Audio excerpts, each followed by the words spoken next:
সম্প্রতি সামাজিক যোগাযোগ মাধ্যমগুলোতে শাকিব খান ও সাবিলা নূরের শুটিং এর কিছু দৃশ্য ভাইরাল হয়, আর তারপর থেকে শুরু হয় নানা রকম আলোচনা সমালোচনা। অনেকেই বলতেছেন সাবিলা নূরকে নায়িকা হিসেবে পছন্দ না, আবার কেউ কেউ বলতেছেন সে যদি এই ছবিতে প্রধান নায়িকা থাকে তাহলে অনেকে নাকি হলেই যাবে না এই মুভিটি দেখতে।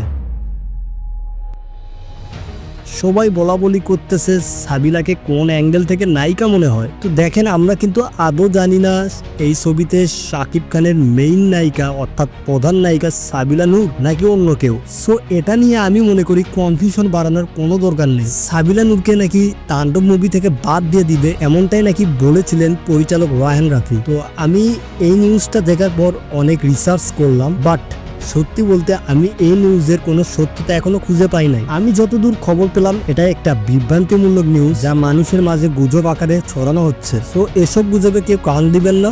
আমি আপডেট নিউজ পেলে অবশ্যই আপনাদের জানিয়ে দেওয়ার চেষ্টা করব। এজন্য অবশ্যই আমার চ্যানেলটি সাবস্ক্রাইব করে পাশে থাকবেন।